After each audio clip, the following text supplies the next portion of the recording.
नमस्कार दोस्तों, स्वागत है आप सभी का हमारे चैनल रोशन शाह स्टडी पॉइंट पर। आई होप आप सभी फिट होंगे और फाइन होंगे। आज की इस वीडियो में हम करने वाले हैं 11th क्लास का चैप्टर नंबर 5 शरीर पुष्टि सुयोग्यता एवं स्वास्थ्य। ठीक है, तो इस चैप्टर के अंदर हम पढ़ेंगे कि हमारे स्वास्थ्य के लिए क्या क्या नीडेड होता है, क्या क्या हमें करना चाहिए, कौन कौन से खेल खेलने चाहिए, क्या क्या थ्योरीज होती हैं, क्या क्या डेफिनेशन होती है और उनके क्या क्या अंग होते हैं। ठीक है, तो आइए शुरू करते हैं।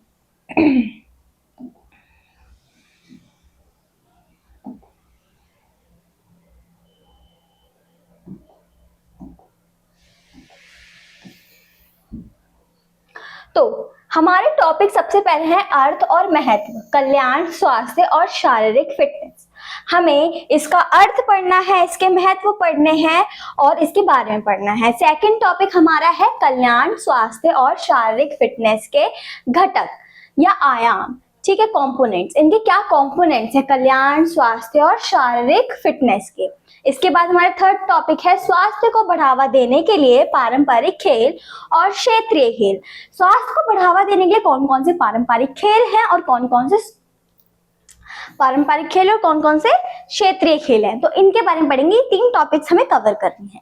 ठीक है, तो शुरू करते हैं। सबसे पहले कल्याण, स्वास्थ्य और शारीरिक फिटनेस का अर्थ और महत्व। कल्याण का क्या अर्थ होता है? कल्याण व्यक्ति की वह क्षमता है जिसके द्वारा वह एक संतुलित जीवन व्यतीत करता है। क्या करता है? संतुलित जीवन व्यतीत करता है। किसकी वजह से? कल्याण की वजह से। अब स्वास्थ्य क्या है? यह शारीरिक, मानसिक और सामाजिक कल्याण की स्थिति है, ना कि केवल बीमारी या दुर्बलता की अनुपस्थिति की। स्वास्थ्य शारीरिक, मानसिक और सामाजिक कल्याण की स्थिति है, और जैसे हम बोलते हैं ना सामाजिक कल्याण, और इन सब की स्थिति को ही हम स्वास्थ्य बोलते हैं। ठीक है, मेंटली फिट रहना, सोशली फिट रहना, फिजिकली फिट रहना, ये सारे कल्याण के अंदर आते हैं और यही हमारा स्वास्थ्य कहलाता है। पर ये बीमारी और दुर्बलता की अनुपस्थिति की नहीं है। हम स्वास्थ्य में सिर्फ ये 3 चीज लेते हैं, ना कि ये। अब शारीरिक फिटनेस क्या है? शारीरिक फिटनेस के नाम से आपको पता चल रहा होगा, शरीर की फिटनेस। शारीरिक फिटनेस का अर्थ है बिना किसी या परिश्रम के दिनचर्या को पूरा करने की क्षमता। किसी भी दिनचर्या का काम है, दिनचर्या का कोई भी चीज है जो हमें करनी है, उसको किसी भी दुर्बलता के बिना करना ही हमारा शारीरिक फिटनेस कहलाता है।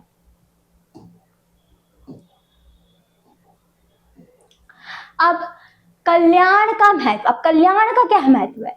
उच्च गुणवत्ता वाला जीवन जीना। ठीक है, अच्छे गुणवत्ता वाला जीवन जीना। स्वस्थता व्यक्ति के जीवन की गुणवत्ता को बढ़ाती है। एक सक्षम और स्वस्थ व्यक्ति खेल कूद में भाग लेकर और अन्य लोगों के साथ काम करके अधिक आनंद का अनुभव कर सकता है। ठीक है, उच्च गुणवत्ता वाले जीवन के अंदर क्या क्या आता है कि हम अपना दैनिक काम कर सकें, लोगों की, अपनी, सबकी मदद भी कर सकें और अपना अच्छे से जीवन व्यतीत कर सकें। अब अधिकतम वृद्धि और विकास प्राप्त करना। अधिकतम वृद्धि होती है और विकास होता है कैसे? स्वस्थता व्यक्ति की वृद्धि और विकास में सहायक होती है। एक स्वस्थ व्यक्ति की वृद्धि एवं विकास बिना किसी बीमारी के आसानी से हो सकती है। अब किसी इंसान की वृद्धि या विकास अगर उसको कोई बीमारी नहीं है जब भी तो होगा ना।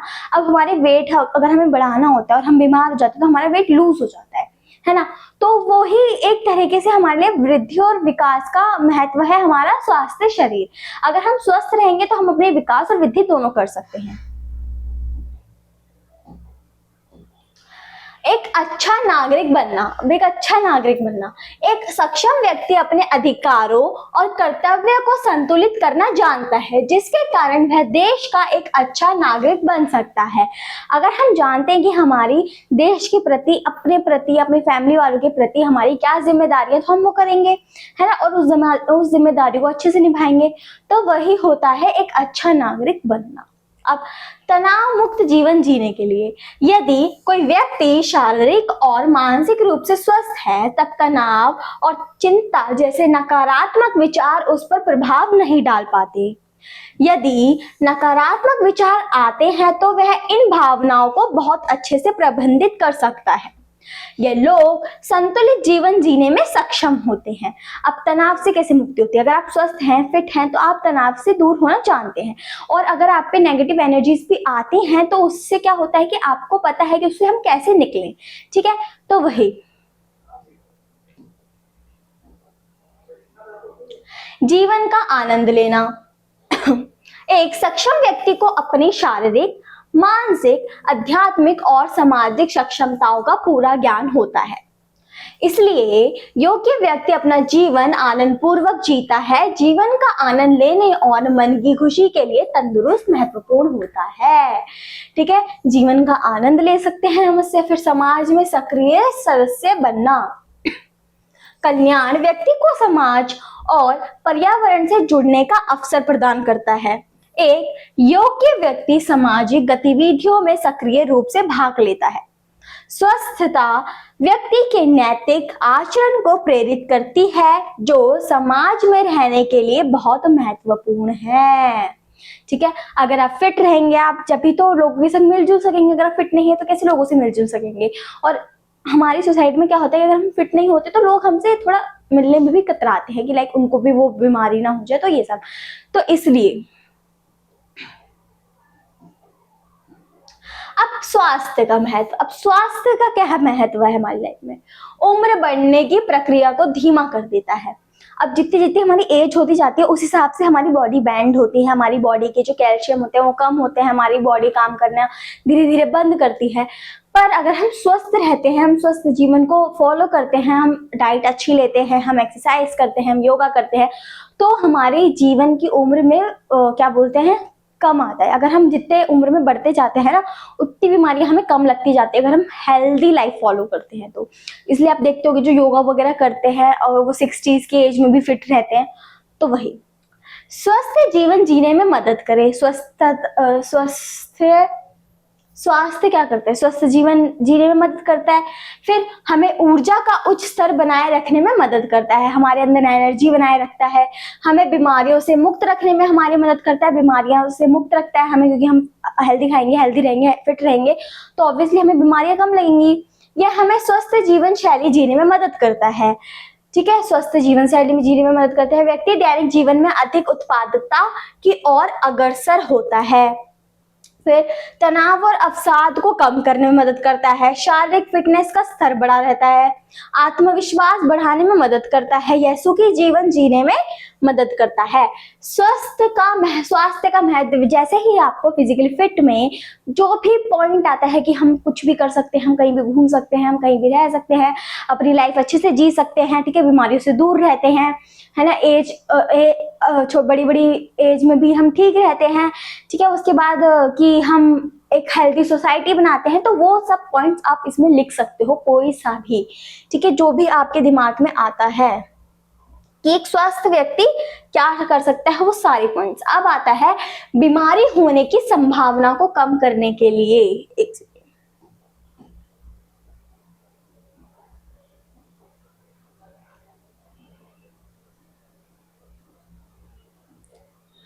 अब शारीरिक स्वास्थ्य का महत्व। ठीक है, अब शारीरिक स्वास्थ्य का क्या महत्व होता है? ठीक है, हमने कौन कौन से पढ़ लिया? कल्याण का महत्व और स्वस्थता का महत्व। ठीक है, अब हम पढ़ेंगे शारीरिक स्वास्थ्य का महत्व। लंबा और स्वस्थ जीवन जीने के लिए, ठीक है, अगर हमें स्वस्थ जीवन और लंबा जीवन जीना है तो उसके लिए शारीरिक रूप से स्वस्थ व्यक्ति न केवल स्वस्थ जीवन जीता है बल्कि लंबा जीवन भी जीता है। फिर आता है शरीर की ऊर्जा, शक्ति और सक्षमता बढ़ाने के लिए। शारीरिक रूप से स्वस्थ व्यक्ति बिना किसी आवश्यक थकान के अपना दैनिक कार्य कर सकता है। आंतरिक ऊर्जा को कारण शक्ति और क्षमता बढ़ती है, जिसके कारण वह नियमित कार्य समाप्त करने के बाद पठ्येतर कार्य कर सकता है। उदाहरण मनोरंजन, एरोबिक्स, नृत्य, बागवानी आदि। ठीक है, शरीर के अंदर एनर्जी होती है। अगर हम सुबह स्कूल गए हैं, स्कूल से थक के आए हैं, फिर हमें ट्यूशन जाना होता है, फिर हम आते हैं, फिर हमें कहीं और जाना होता है, फिर हम आते हैं, तो हम थक जाते हैं। पर एक स्वस्थ व्यक्ति का क्या होता है कि उसके अंदर ऊर्जा रहती है। वो स्कूल से आएगा, वो सीधे ट्यूशन भी जाएगा, ट्यूशन से आएगा तब भी उसके अंदर एनर्जी रहेगी, फिर वो कुछ भी कर सकता है, डांस प्रैक्टिस, अपना गेम खेलना, कुछ भी। ठीक है, अब बीमारी होने की संभावना को कम करने के लिए, अब बीमारी होने की संभावना को कम करने के लिए भी हमारे लिए जरूरी है शारीरिक फिटनेस के कारण शरीर के महत्वपूर्ण अंग जैसे हृदय, फेफड़े और मस्तिष्क मजबूत रहते हैं और लगातार रहने से बीमारी होने की संभावना कम होती है। इससे क्या होता है, हमारी ये सब चीजें फिट रहती हैं, मजबूत रहती हैं, तो जिस वजह से हमें बीमारी होने की संभावना बहुत कम रहती है। मजबूत और सक्रिय मांसपेशी और कंकाल प्रणाली के लिए शारीरिक के कारण फिटनेस व्यक्ति कोई भी शारीरिक गतिविधि आसानी से कर सकता है ना। फिर मुद्रा बनी रहती है, मांसपेशियों और हड्डियां मजबूत रहती हैं, जोड़ों और मांसपेशियों में लचीलापन और शरीर में लचीलापन आता है, आसान, सुडौल और आकर्षक दिखता है।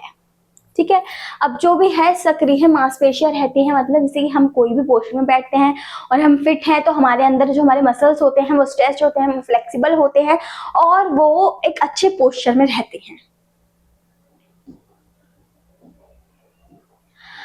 दिमाग की याददाश्त और याद करने की क्षमता बढ़ाने के लिए शारीरिक फिटनेस का असर व्यक्ति के दिमाग पर भी पड़ता है। शारीरिक रूप से स्वस्थ व्यक्ति की स्मरण क्षमता और याददाश्त अधिक होती है। ठीक है, इससे हमारी याददाश्त अच्छी रहती है, हमारा दिमाग अच्छा रहता है। फिर मानसिक स्वास्थ्य में सुधार के लिए शारीरिक फिटनेस मानसिक स्वास्थ्य में भी सुधार करती है। इससे आत्मविश्वास बढ़ता है और शारीरिक छवि सकारात्मक होती है। ठीक है, मानसिक विकास बढ़ाती है वो हमारा। फिर अतिरिक्त चर्बी से छुटकारा पाने के लिए शारीरिक फिटनेस के कारण व्यक्ति हमेशा एक्टिव रहता है। इसके सक्रियता के कारण शरीर में वसा लगातार ऊर्जा में परिवर्तित होती रहती है, यानी कि फैट हमारा हमेशा एनर्जी में परिवर्तित होता रहता है। ठीक है, और इससे हमारे जो फैट होता है वो भी नहीं बढ़ता। ठीक है, हम फिट रहते हैं। सुखी जीवन जीने के लिए आनंद और मन की खुशी के लिए शारीरिक फिटनेस भी जरूरी है। एक फिट व्यक्ति खुश और प्रसन्न रहता है, जिससे उसका आत्मविश्वास और सकारात्मक शारीरिक छवि बढ़ती है। ठीक है, सुखी जीवन जीने के लिए भी। अब आता है हमारा सेकंड टॉपिक, कल्याण, स्वस्थ और शारीरिक फिटनेस के घटक।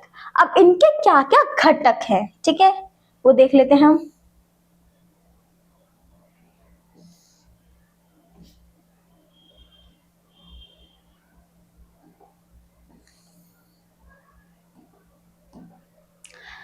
धैर्य यानी कि पेशेंस, फिर आता है फ्लेक्सिबिलिटी, लचीलापन, फिर आता है ताकत, समझ और रफ्तार। ठीक है, ये है हमारे शारीरिक स्वास्थ्य के घटक। क्या क्या? धैर्य यानी कि पेशेंस, ठीक है, फिर आता है फ्लेक्सिबिलिटी, ठीक है, फिर लचीलापन, फिर आता है ताकत, फिर आती है रफ्तार, फिर आता है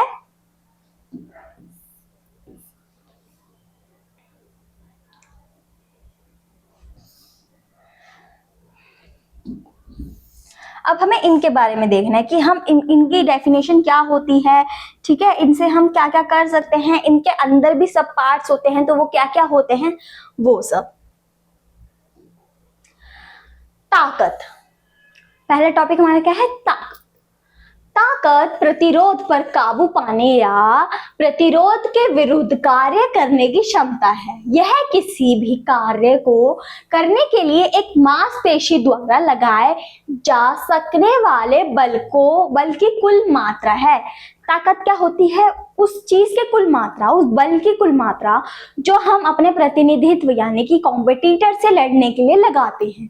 ठीक है, ताकत को पाउंड या डाइंस में मापा जा सकता है। किस किस में? पाउंड या डाइंस। ठीक है, अब ताकत के प्रकार, स्थैतिक शक्ति और गतिशील शक्ति, ये किसके प्रकार है? ताकत के प्रकार। ठीक है, कौन कौन सी? स्थैतिक शक्ति और गतिशील शक्ति। अब आता है स्थैतिक शक्ति। स्थैतिक शक्ति क्या होता है? यह बिना किसी हलचल के एक स्थिति से प्रतिरोध के विरुद्ध कार्य करने की क्षमता है। इसे क्यूमेट्रिक शक्ति कहा जाता है, जैसे हाथ की कुश्ती, पावर लिफ्टिंग, दीवार धकेलना। ये सारी चीजें किसमें आती है? स्थैतिक शक्ति में। अब गतिशील शक्ति, यह गति के साथ प्रतिरोध के विरुद्ध कार्य करने की क्षमता है। इसे आइसोटोनिक शक्ति भी कहा जाता है। जब कोई गतिशील शक्ति प्रशिक्षण कर रहा होता है तो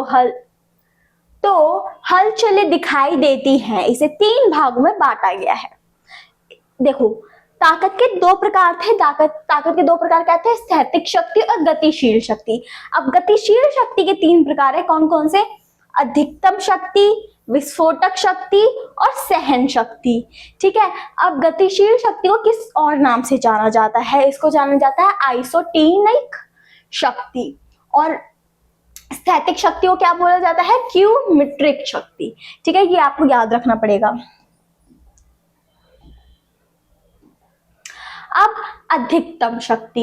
अधिकतम शक्ति क्या होती है? यह अधिकतम प्रतिरोध के विरुद्ध कार्य करने की क्षमता है। भारोत्तोलन, गोला फेंक, कुश्ती आदि इसके अंदर आता है अधिकतम शक्ति का। फिर आता है विस्फोटक शक्ति। यह उच्च गति के साथ प्रतिरोध पर काबू पाने की क्षमता है। यह यथाशीघ्र संभव समय पर शक्त गति करने की। ठीक है, जब हम जल्दी से, जैसे हम धीरे धीरे काम करो और एकदम से हमें एनर्जी आ जाती है और हम काम करने लग जाते हैं, तो वो। फिर उसके बाद सहन शक्ति। यह थकान की लंबी अवधि की स्थितियों के लिए प्रतिरोध उत्पन्न करने की क्षमता है। ठीक है, वैसे ये आपके एग्जाम में नहीं आएगा, बट ये डेफिनेशन आपको समझाने के लिए। अब धैर्य, पेशेंस क्या होता है? सहन शक्ति गतिविधि को बनाए रखने या जारी रखने की क्षमता है। दूसरे शब्दों में यह लंबी अवधि तक थकान का विरोध करने की क्षमता है। ठीक है, धैर्य क्या होता है? पेशेंस। फिर इसके अंदर आता है सहन शक्ति गतिविधि। मतलब क्या होता है कि हमारे अंदर क्षमता होती है कि हम उसको सहन कर सके, और हमारे अंदर इतना पेशेंस होता है कि हम इंतजार कर सके। फिर लगभग सभी प्रमुख खेलों के लिए सहन शक्ति की आवश्यकता होती है। बास्केटबॉल, हैंडबॉल, यह मध्यम और लंबी दूरी की दौड़, फुटबॉल, हॉकी आदि के लिए महत्वपूर्ण घटकों में से एक है। सहन शक्ति के प्रकार, अब इसके भी प्रकार होते हैं। पहला गति सहन शक्ति, फिर आता है दीर्घकालीन सहन शक्ति, फिर आता है शक्ति सहन शक्ति। ठीक है, इसके भी 3 प्रकार है। तो कौन कौन से? गति सहन शक्ति, फिर है दीर्घकालीन सहन शक्ति, फिर है शक्ति सहन शक्ति। ठीक है, गति सहन शक्ति, यह सहन शक्ति का वह प्रकार है जिसमें गतिविधि तेज गति और तीव्रता के साथ की जाती है। यह सहन शक्ति 80% से शीघ्र गति क्षमता के साथ छोटी अवधि 30 से 60 सेकंड तक के लिए है। ठीक है, मध्यम दूरी की दौड़, तैराकी, बास्केटबॉल, टेनिस, बैडमिंटन आदि में इस प्रकार की सहन शक्ति का आवश्यकता होती है। किस किस गेम में? दूरी की दौड़, तैराकी, बास्केटबॉल, टेनिस, बैडमिंटन आदि, इन सब में कौन सी सहन शक्ति की जरूरत होती है? गति सहन शक्ति की, जिसमें हमारी जो गति होती है वो 80% से ज्यादा होती है या 80% तक होती है। ठीक है, फिर आती है शक्ति सहन शक्ति। ठीक है, इस प्रकार की सहन शक्ति में गतिविधि को लंबे समय तक शक्तिशाली और सशक्त तरीके से किया जाता है। यह अवधि 2 से 3 मिनट तक है। शक्ति सहन शक्ति आमतौर पर ऑक्सीजन की अनुपस्थिति में की जाती है। कुश्ती, मुक्केबाजी, जूडो आदि में इसकी आवश्यकता होती है। कब से कब तक होती है इसकी अवधि? 2 से 3 मिनट तक। और उसमें कब तक होती थी? सेकंड तक, 30 से 60 सेकंड तक। ठीक है, दीर्घकालीन सहन शक्ति, इस प्रकार की सहन शक्ति की आवश्यकता तब होती है जब गतिविधि लंबी अवधि के लिए की जाती है और गति धीमी होती है। इसमें थकान में देरी होती है। लंबी दूर की दौड़, साइकिल चलाना, कंट्री, मैराथन, फुटबॉल आदि के लिए सहन शक्ति की आवश्यकता है। ठीक है, जब हमारी कोई लंबी गति की हम चीज कर रहे होते हैं तो उसके लिए आती है दीर्घकालीन सहन शक्ति।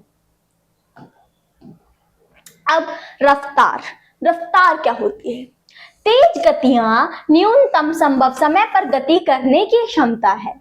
गति आनुवंशिकता पर निर्भर करती है, लेकिन उचित प्रशिक्षण के माध्यम से इसे विकसित किया जा सकता है। ठीक है, गति सहनशीलता, प्रतिक्रिया समय, त्वरण क्षमता।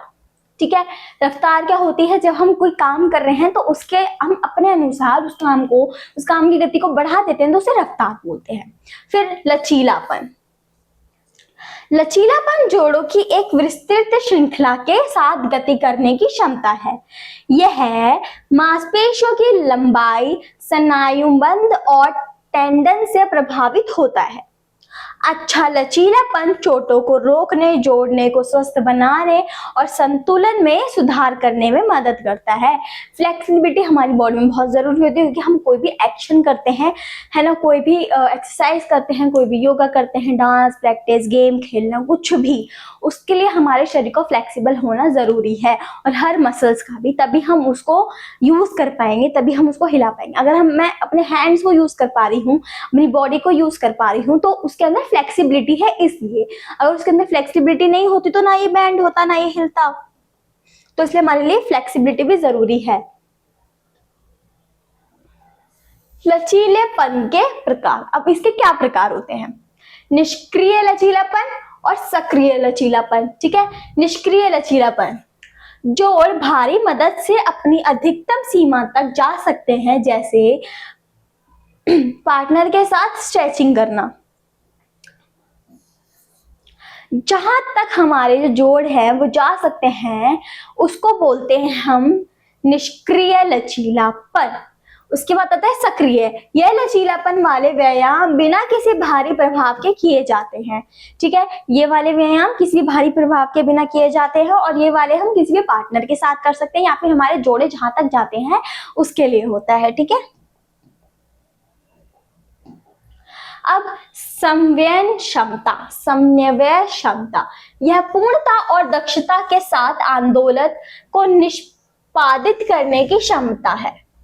यह गतिविधियों के क्रम को सुचारू रूप से और सटीकता से करने की क्षमता है। क्या समन्वय क्षमता क्या है? किसी भी काम को पूर्णता और दक्षता से करने में, निष्पक्षता से करने में मदद करती है। ऊपर से गतिविधियों को क्रम को सुचारू रूप से और सटीकता से करने की क्षमता रखती है। ठीक है, समन्वय गति को के दौरान शक्ति, गति, सहन शक्ति और लचीलेपन का उचित संयोजन है। ठीक है,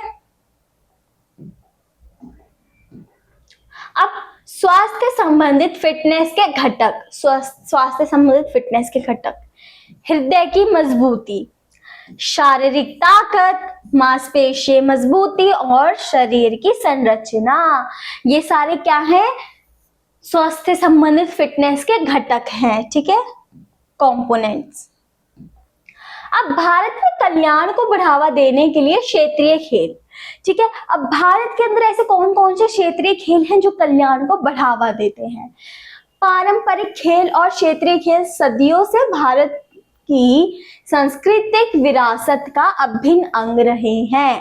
पारंपरिक खेल और क्षेत्रीय खेल हमारे भारत में पहले से ही रहे हैं। ठीक है, मनोरंजन और मनोरंजन के स्रोत होने के अलावा यह गतिविधियां सभी उम्र के व्यक्तियों के बीच कल्याण को बढ़ावा देने में महत्वपूर्ण भूमिका निभाती है। यानी कि कोई एज बाउंडेशन नहीं है, हर एज के लोग खेल सकते हैं इनको। आइए कुछ सबसे लोकप्रिय पारंपरिक खेलों और क्षेत्रीय खेलों के बारे में जानें जो भारतीय आबादी के समग्र कल्याण में योगदान करते हैं। ठीक है, अब हम देखते हैं कौन कौन से खेल हैं जो हमारे भारतीय समाज में कल्याण के लिए योगदान करते हैं। सबसे पहला कबड्डी। कबड्डी फेमस खेल है। ठीक है, कबड्डी बहुत लोग खेलते भी हैं, स्कूल वगैरह में भी खिलाई जाती है। कबड्डी एक मनोरंजन टीम खेल है जिसमें चपलता, ताकत और रणनीति की आवश्यकता होती है। इस तेज गति वाले खेल में 2 टीम शामिल होती हैं और रेडर को विरोधियों को छूना होता है और सांस रोककर पकड़े बिना अपने आधे हिस्से में लौटना होता है। कबड्डी खेलने से शारीरिक फिटनेस बढ़ाने में मदद मिलती है। कबड्डी आप सबने देखा ही होगा, कबड्डी के अंदर 2 टीम्स होती हैं और 2 ही हमारे कबड्डी के अंदर जगह होती है, एक इस टीम का एरिया होता है, एक उस टीम का एरिया होता है, जिसमें रेडर को जाना होता है और सांस रोक के जो ओपोनेंट टीम है उनको छूना होता है और अपने उसमें एरिया में वापस आना होता है। ठीक है, और ये इतनी तेज वाली गेम है ना, मतलब इसके अंदर बहुत एनर्जी लगती है, हमें बहुत जल्दी जल्दी काम करना पड़ता है और बहुत जल्दी जल्दी खेलना पड़ता है, जिसकी वजह से हम शारीरिक फिट रहते हैं और ये हमें फिट रहने में, खेलने में मदद करता है। ठीक है, हाई एनर्जी वाला खेल है ये एक तरीके से। अब खो खो 2 टीमों द्वारा खेले जाने वाला एक खेल है जिसमें खिलाड़ी खुद को टैग किए जाने से बचते हुए अपने विरोधियों को टैग करने की कोशिश करते हैं। यह गेम त्वरित सजगता, दौड़ने की क्षमता और तीव्र मानसिक फोकस की मांग करता है। खो खो में नियमित भागीदारी से हृदय संबंधित फिटनेस में मदद मिलती है। खो खो के अंदर भी 2 टीम्स होती हैं, एक जो डिफेंड करती है और एक जो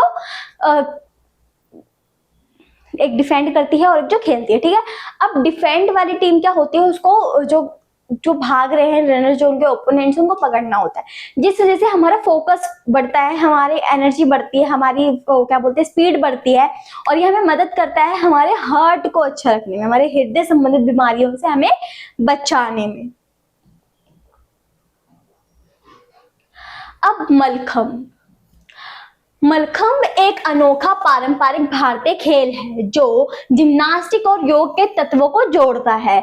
इसमें एक अर्धधारित लकड़ी के खंभे या लटकती रस्सी पर विभिन्न कलाबाजियां और आसन करना शामिल है। मलखम्ब का अभ्यास न केवल लचीलेपन, संतुलन और शक्ति में सुधार करता है बल्कि मानसिक एकाग्रता और आंतरिक सद्भाव को भी बढ़ाता है। किस किस चीज में मदद करता है? हमारे लचीलेपन में, संतुलन में, शक्ति सुधार में, मानसिक एकाग्रता, आंतरिक सद्भाव को बढ़ाने में ये मदद करता है। कौन सा खेल? मलखम्ब इसको बोलते हैं। ये या तो ये इसमें किया जाता है, किसी रस्सी द्वारा किया जाता है, ये जिम्नास्टिक और योगा का मिश्रण होता है। ठीक है, इससे हमारा जो शरीर है उसमें लचीलापन आता है, संतुलित बना रहता है, शक्ति में सुधार आता है, मानसिक एकाग्रता बढ़ाता है और आंतरिक सद्भाव बढ़ाता है। ठीक है, अब आता है गिल्ली डंडा। गिल्ली डंडा तो सबने खेला होगा।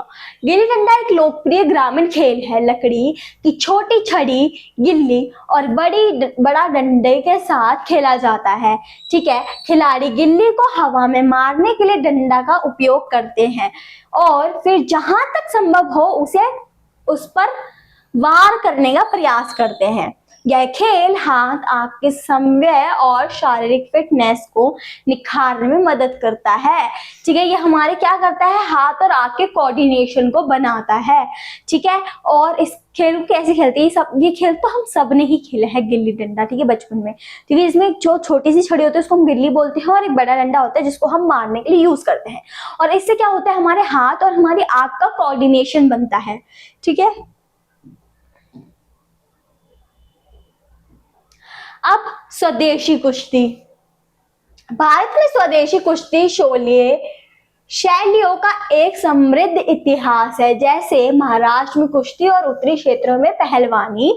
कुश्ती के ये पारंपरिक रूप मजबूत शारीरिक शक्ति और मांसपेशियों की सहन शक्ति का निर्माण करते हैं और अनुशासन पैदा करते हैं। इसके अतिरिक्त वे मानसिक दृढ़ता और आत्मविश्वास को बढ़ावा देते हैं। किस किस चीज को बढ़ावा देते हैं? मानसिक दृढ़ता और आत्मविश्वास, यदि कॉन्फिडेंस, इसको बढ़ावा देते हैं।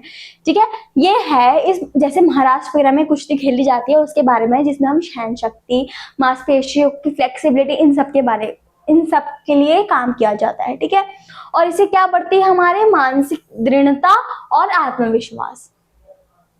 इसके बाद है लागोरी यानी कि पिट्ठू। लागोरी, जिसे पिट्ठू के नाम से भी जाना जाता है, एक पारंपरिक खेल है जिसमें दो टीम शामिल होती है। एक टीम सॉफ्ट बॉल का उपयोग करके स्पॉट पत्थरों के ढेर को गिराने की कोशिश करती है, जबकि दूसरी टीम ढेर का बचाव करती है। ठीक है, पिट्ठू पिट्ठू तो आपने सबने खेला होगा, जिसके अंदर 7 स्टैक्स होते हैं स्टोन्स के, पत्थरों के, जिसमें दो टीम होती है, एक जो बॉल से उस पत्थर को गिराती है और दूसरी टीम जो डिफेंड करती है उन पत्थरों को लगाने से। ठीक है, अगर वो पत्थर लग जाते हैं तो वो टीम जीत जाती है जिसने उस बॉल से उसको गिराया। ये सारे खेल हम सब बचपन में खेल चुके हैं वैसे। फिर आता है शारीरिक गतिविधि और खेल के माध्यम से नेतृत्व। शारीरिक गतिविधि और खेल के माध्यम से नेतृत्व एक प्रेरणादायक अवधारणा है जो मूल्यवान जीवन को कौशल और गुणों पर प्रकाश डालती है, जिन्हें खेल और फिटनेस गतिविधियों में सक्रिय भागीदारी के माध्यम से विकसित किया जा सकता है। ठीक है, ऐसी क्या ऐसी अवधारणा है शारीरिक शक्ति? ऐसी अवधारणा जो मूल्यवान जीवन, कौशल और गुणों पर प्रकाश डालती है, जिन्हें खेल और फिटनेस गतिविधियों में सक्रिय भागीदारी का माध्यम माना जाता है। ठीक है, इसके बाद आता है चरित्र निर्माण। शारीरिक गतिविधियों और खेलों में संलग्न रहने से चरित्र विकास को बढ़ावा मिलता है। यह लक्षण केवल उनकी एथलीट क्षमता को बढ़ाते हैं।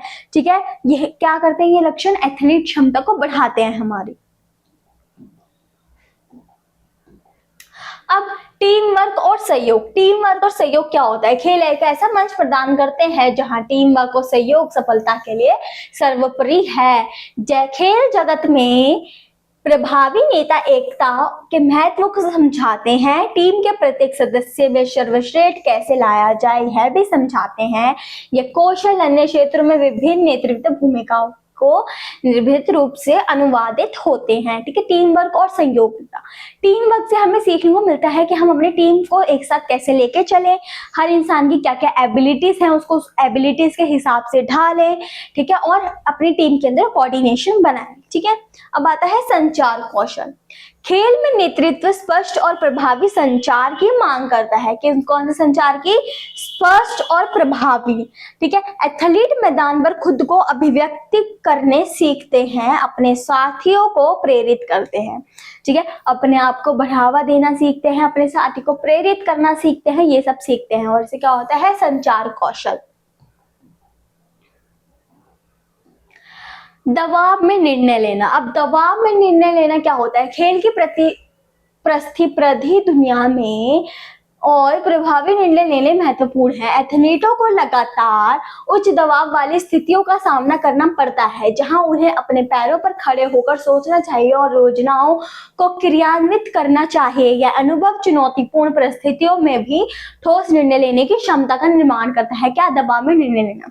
अब हमारी सिचुएशन ऐसी है जिसमें हमें कोई भी निर्णय लेना है, तो उससे क्या होता है कि हम दबाव में निर्णय लेना सीखते हैं। अनलेस अनटिल उसमें पैनिक होने से बजाय हम उसका निर्णय लेते हैं।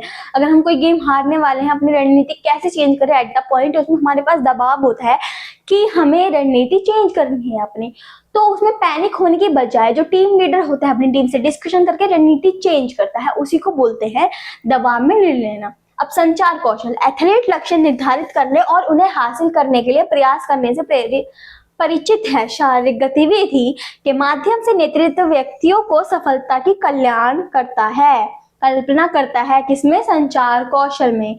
ठीक है, एथलीट लक्ष्य निर्धारित करने में मदद करता है और उन्हें हासिल करने के लिए प्रयास करता है। ठीक है, फिर शारीरिक गतिविधि के माध्यम से नेतृत्व व्यक्तियों को सफलता की कल्पना करने में मदद करता है। ठीक है, अब आता है भावनात्मक बुद्धि। भावनात्मक बुद्धि। खेलों में एथलीटों को निराशा, तनाव और उत्तेजना जैसी भावनाओं को प्रभावी ढंग से प्रबंधित करना चाहिए।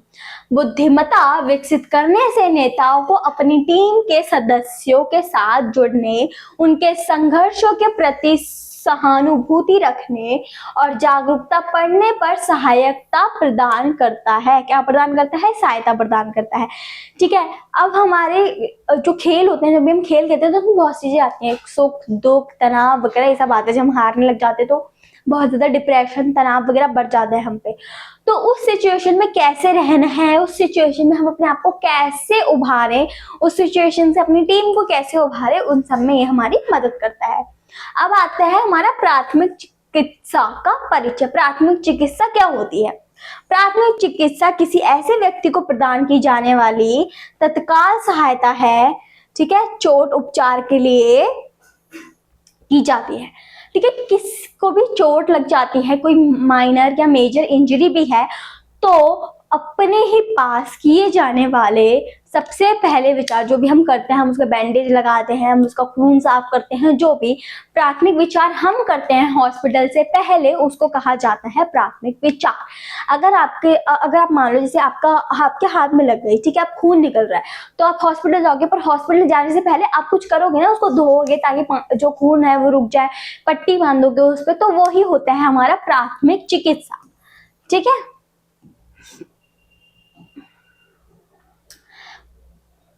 प्रेशर, इसके अंदर क्या क्या आता है? Protection, rest, ice, compression, elevation और रिहेबिटेशन। ठीक है, प्राइसर एक सरल और प्रभावी तरीका है जिसका उपयोग कुछ चोटों जैसे मोच और खिंचाव के इलाज के लिए किया जाता है। ठीक है, प्राइसर का मतलब सुरक्षा, आराम, बर्फ, संपीड़न और ऊंचाई और पुनर्वास है। ठीक है, इसके अंदर क्या क्या आता है? सुरक्षा, आराम, बर्फ, संपीड़न और ऊंचाई और पुनर्वास। ठीक है, इसके अंदर आता है। और ये क्या है? कटे छोटी मोटी चोट होती है, जैसे मोच हो गई, ठीक है, खिंचाव आ गया, उन सबको ठीक करने में मदद करता है। सुरक्षा, पहला कदम घायल क्षेत्र को और अधिक नुकसान से बचाना है। ठीक है, क्या करना है? जो भी घायल हुआ है उसको और अधिक नुकसान से बचाना है। अब घायल अंग को स्थिर करने और अनावश्यक गतिविधियों को रोकने के लिए पट्टी या स्लिंग का उपयोग कर सकते हैं। जैसे मैंने बताया कि अगर हमें ब्लड लीक हो रहा है तो हम उसके लिए पट्टी वगैरह का उपयोग कर सकते हैं ताकि वो ज्यादा लीक ना हो। आराम, शरीर के घायल हिस्से को पर्याप्त आराम देने महत्वपूर्ण है। उपचार प्रक्रिया शुरू करने के लिए इस पर भार डालने या इसका बड़े पैमाने पर उपयोग करने से बचे। जिस जगह पे हमें चोट लगी है उस चीज का हम ज्यादा यूज करने से बचे जब तक वो ठीक नहीं हो जाता, इसलिए हमें आराम की जरूरत है। अब बर्फ, चोट वाली जगह पर बर्फ लगाने से सूजन कम करने और दर्द से राहत पाने में मदद मिल सकती है। आइस पैक को एक कपड़े में लपेटें और एक बार से लगभग 15-20 मिनट के लिए लगाएं। शीत दर्द से बचने के लिए बीच बीच में रुकें। बर्फ हम यूज करते हैं सूजन को रोकने के लिए या फिर दर्द को कम करने के लिए। हमें एक बर्फ के पैक को कम से कम 15 से 20 मिनट लगाना होता है, थोड़ी थोड़ी देर के गैप के बाद, ताकि जलन ना हो, क्योंकि आइस रखने से भी जलन हो जाती है ना, तो उससे बचने के लिए। ठीक है, और हम दर्द वगैरह से, दर्द, सूजन, इन सब से हम क्या बोलते हैं, इन सब से हम छुटकारा पा सकते हैं बर्फ के सेक से। ठीक है, अब ऐसा नहीं कि हर चीज में बर्फ का सेक ही लगाओगे, हर चीज में नहीं यूज होता वो, बट ये हमारे जो फर्स्ट एड बॉक्स है उसके अंदर आता है। फिर संपीड़न, घायल क्षेत्र पर हल्का दबाव डालने के लिए एक इलास्टिक पट्टी का उपयोग करें। संपीड़न सूजन को नियंत्रित करने और घायल ऊतकों को सहायता प्रदान करने में मदद कर सकता है। ठीक है, जब भी हमारे हाथ फ्रैक्चर वगैरह हो जाता है तो हम प्लास्टिक की पट्टी का यूज करते हैं, तो वैसे। ऊंचाई, जब भी संभव हो घायल अंग को हृदय से स्तर से ऊपर उठाए। यह बेहतर रक्त परिसंचरण और जल निकासी को बढ़ावा देकर सूजन को कम करने में मदद करता है। ठीक है, जब भी हमारे किसी भी अंग में चोट लगती है तो हमें उसे हृदय से ऊपर उठाना चाहिए ताकि जो ब्लड सर्कुलेशन है वो अच्छे से हो। ठीक है, सूजन से हमें राहत मिले, सूजन ना हो। ठीक है, अब पुनर्वास का मुख्य लक्ष्य चोट को प्रभाव करने को कम करने, किसी भी शारीरिक या विकलांगता को रोकने में मदद करता है। ठीक है, जब भी हमारी हड्डी फ्रैक्चर हो जाती है तो हम उस पर प्लास्टर लगाते हैं, प्लास्टर के बाद उसको रेस्ट करवाते हैं, रेस्ट करवाने के बाद हम उसको यूज करने से रोकते हैं ताकि उसके अंदर ज्यादा चीजें ना हो। ठीक है, ज्यादा उसको डैमेज ना पहुंचे। फिर उसके बाद हम उसको सेटल होने का टाइम देते हैं ताकि वो दोबारा से वही काम कर पाए जो कर पा रहे और हड्डी जुड़ जाए, तो वही होता है पुनर्वास। ठीक है,